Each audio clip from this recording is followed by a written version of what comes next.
Okay, so let's do your reading. Fire sign. Aries, Leo, and Sagittarius, hello my dear. Welcome back sa ating YouTube channel.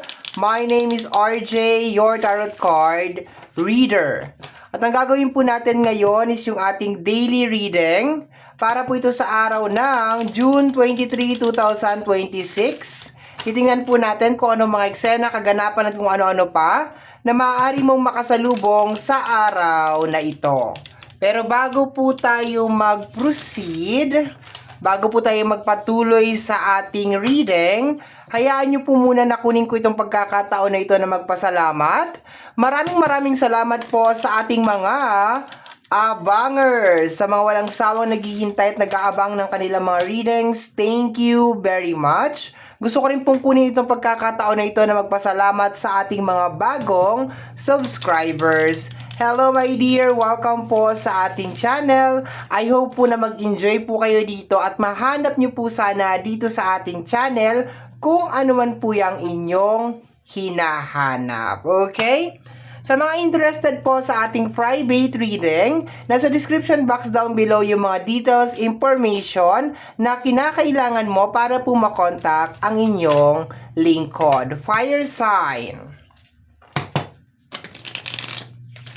Let me see. Anong meron sa araw na ito? June 23, 2026.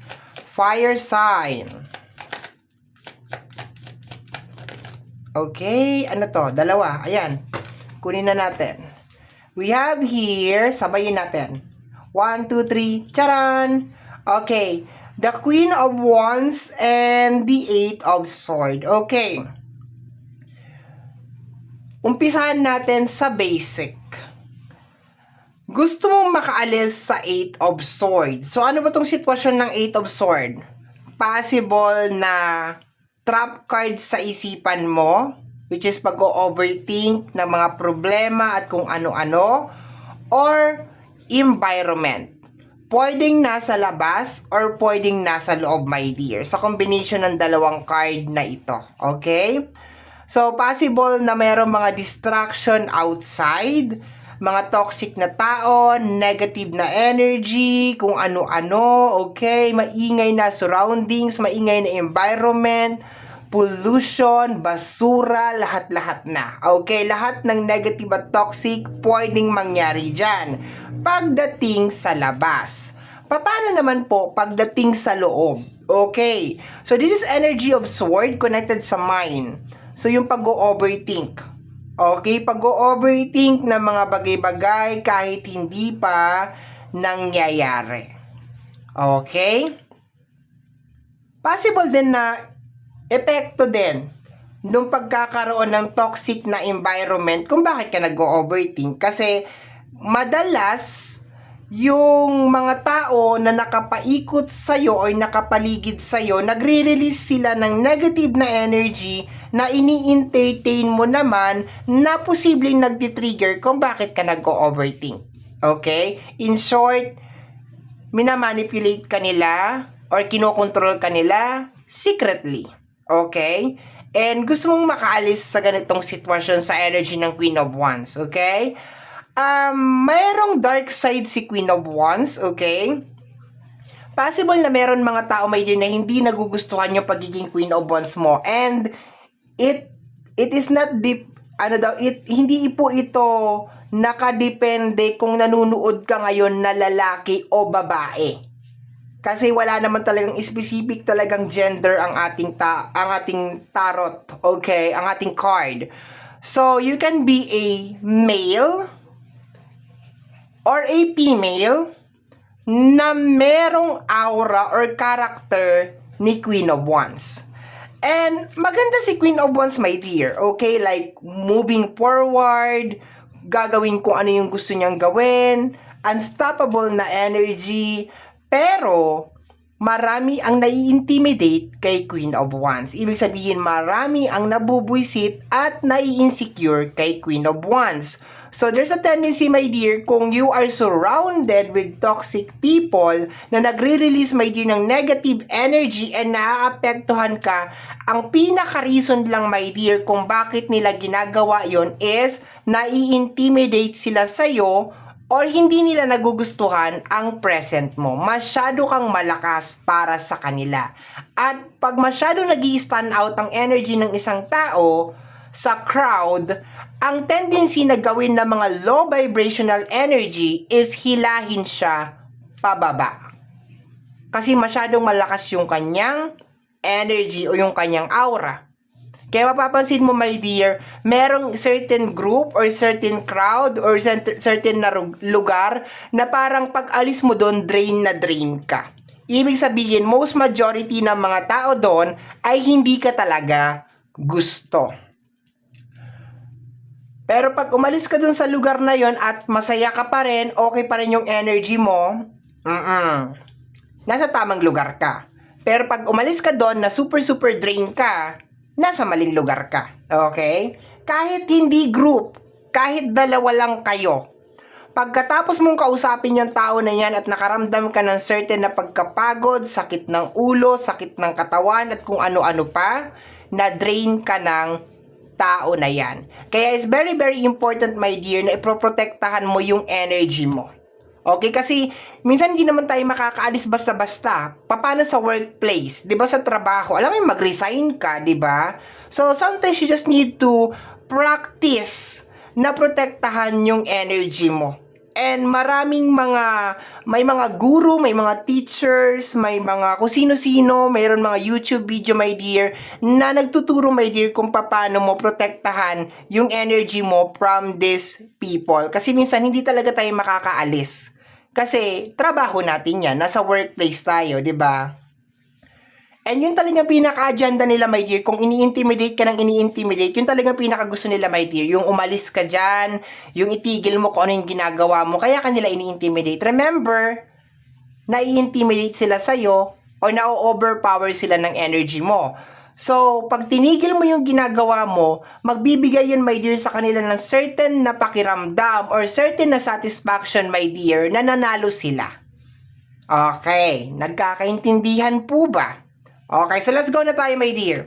Next card is, dalawa-dalawa ang nahuhulog. Sabayin natin ulit. We have here, the 5 of Swords and the 10 of Cups. Okay.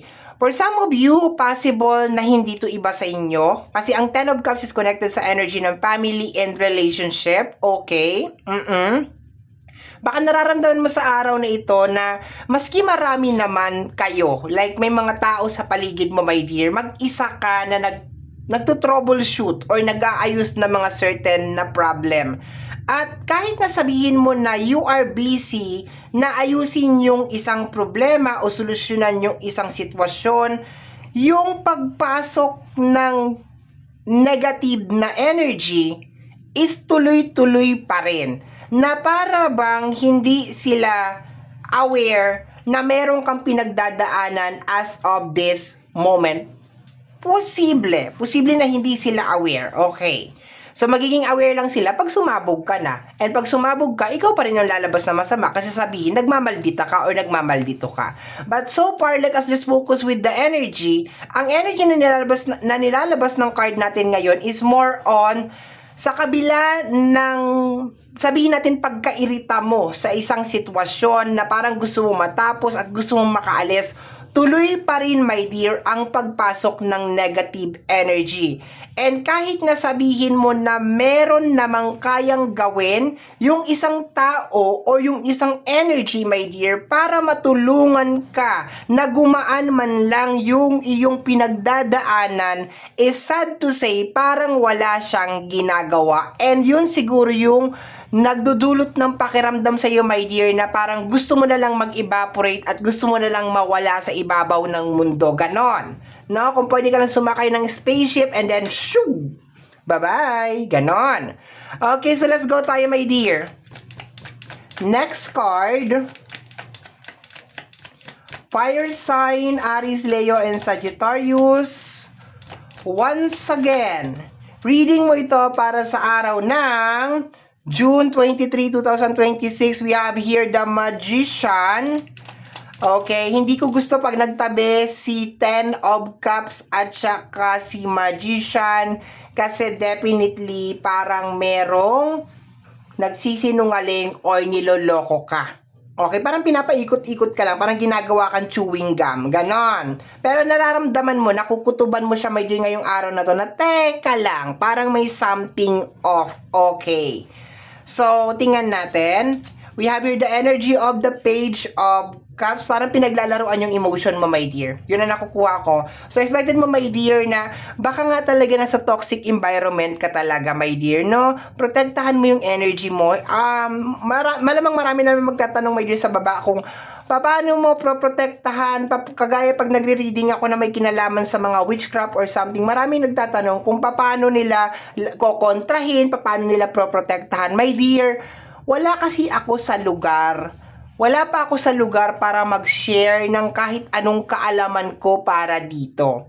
As long as sinabi ko sa iyo na protektahan mo yung energy mo, nasa sa iyo na yan kung paano mo siya madidiscover, okay? So, I hope hanggang dun lang muna tayo. Kasi, pag shinare ko naman, my dear, lahat ng nalalaman ko, baka ang mangyari naman, my dear, is, 'di ba? Ako naman ngayon yung I just hope, my dear, na naiintindihan ninyo kung bakit kinakailangan kong limitahan yung mga bagay-bagay, no? Bago ko siya i-share, no? Hindi naman sa pagdadamot, pero kailangan ko munang limitahan. Okay, basta protect your energy from the people around you na minamanipulate ka, na dinideceive ka, na possible na nai-intimidate sa'yo at gusto na mag-quit ka sa kung ano man yung bagay na ginagawa mo. Okay? Pinaglalaruan ang iyong emotion. Okay? You can also feel, my dear, sa araw na to, na kahit na meron kang napakagandang suggestion at napakagandang idea, my dear, tungkol sa isang bagay, parang hindi siya pinapakinggan. Parang lagi kang mali, or ganito, or ganyan, or ganon. Parang sarado yung tenga, my dear, ng mga tao ngayong araw na to sa'yo. Like, parang hindi ka nag-i-exist. Parang ganon.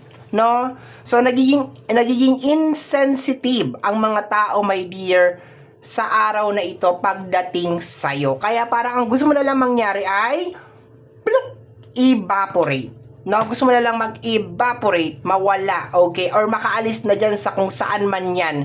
No, baka gusto mo munang lumanghap ng sariwang hangin, gusto mo munang maglakad-lakad, gusto mo munang magbakasyon, yung mga ganon, okay? Let me see, we have here the energy of the Hierophant. Lately, ang Hierophant is nagdulot sa akin or nagbibigay sa akin ng energy na makamundong mga pangyayari. Anything na may kinalaman sa makamundong pangyayari, my dear. So, I can feel na medyo na-overwhelm ka na mga nangyayari, my dear, sa paligid mo, okay? It really doesn't matter kung sa politics, sa problema ng bansa, sa usapin ng pinansyal, sa ekonomiya, sa religion, na-overwhelm ka. And pag nagsabay-sabay lahat yan, my dear, ang hirap i-manage niyan. Okay? So, nagsasabay-sabay siya. It really doesn't matter kung saan man yan. Basta may kinalaman sa energy na nangyayari sa ibabaw ng mundo. Kasi yun ang representation ni Hierophant. Anything na may kinalaman sa ibabaw ng mundo. And dahil ganito, my dear, yung nangyayari sa'yo, posible, my dear, na na-overwhelm ka sa nilalabas na katoksikan ng mundong ito. Okay? Relax, my dear. Hinga. Hindi mo kayang baguhin ang mundo. Ang kaya mo lang baguhin is kung paano ka mag-isip at paano mo i-present ang sarili mo sa mundo. Okay? Hindi ka pwedeng sumigaw and sabihin mo, tumigil kayo! Naguguluhan ako, hindi titigil ang mundo, my dear, para sa'yo. I'm so sorry to say that. Okay, let me see, my dear. We have here the energy of the King of Wands. Lately, tuwing lumalabas sa reading ko yung dalawang mag-asawa, it really doesn't matter kung Wands, Sword, Pentacles, there's a tendency, my dear, na parehas na energy, ikaw yung humahawak. It really doesn't matter kung meron kang asawa, or single ka, or marami kayo, to the point na lumabas, my dear, yung dalawang energy dito, which is may kinalaman kay Queen of Wands at saka kay King of Wands. Possible, my dear, na ikaw lahat ang nagbabalance lahat nito, my dear. Utos mo, gawa mo, pwede. Okay?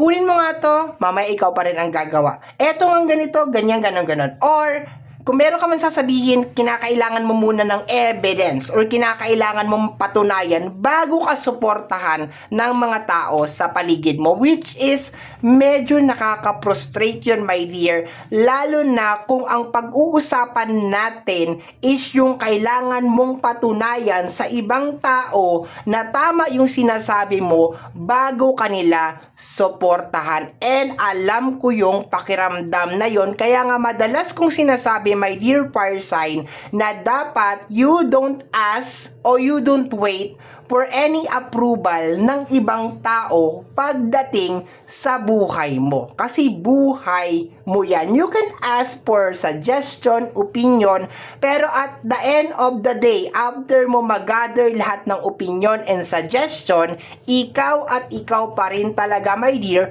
ang masusunod sa buhay mo. Ngayon, kung ang ginagawa mo, my dear, is naghihintay ka ng approval galing sa ibang tao, ang mangyayari is lahat ng kilos mo is nakabase kung magugustuhan nila yon or hindi, which is eventually para ka nang magiging robot. And the sad reality is, minsan, maski i-donate mo na lahat ng parte ng katawan mo para sa tao na yan, yung tao na yan ay hindi magiging masaya kasi walang kakontentuhan ang mga tao. Okay? Bottom deck of the card is the energy of the Queen of Swords, the Six of Wands, and the Queen of Pentacles. Okay, so ang nakukuha ko dito, medyo may pressure, my dear, sa usapin ng success. Okay? Pressure cooker sa usapin ng success because you are surrounded with idiot. Ibig sabihin, you're surrounded with toxic people na ayaw kang umangat. So therefore, don't mind them. Focus on your work and focus on your success. And isa pa, my dear, Queen of Pentacles, Queen of Swords, giving a second chance sa ibang tao. Tanungin mo yung sarili mo, ilang beses mo na bang binigyan ng second chance yung tao na yan? Ganun lang. Kasi minsan may mga tao na umabuso at lumalaki yung ulo kasi nga, nagbigay ka ng bigay ng second chance. Okay? So my dear fire sign, yan po ang nasagap natin na message energy para sa araw na ito, June 23, 2026. Kagaya po ng lagi kong sinasambit o lagi kong nasasabi, ang tanging hiling at dasal ko lamang po sa ating buong may kapal ng mga readings na ginagawa ko ay nakakatulong po sana sa ating lahat. Maraming salamat po and take care of yourself. Bye-bye!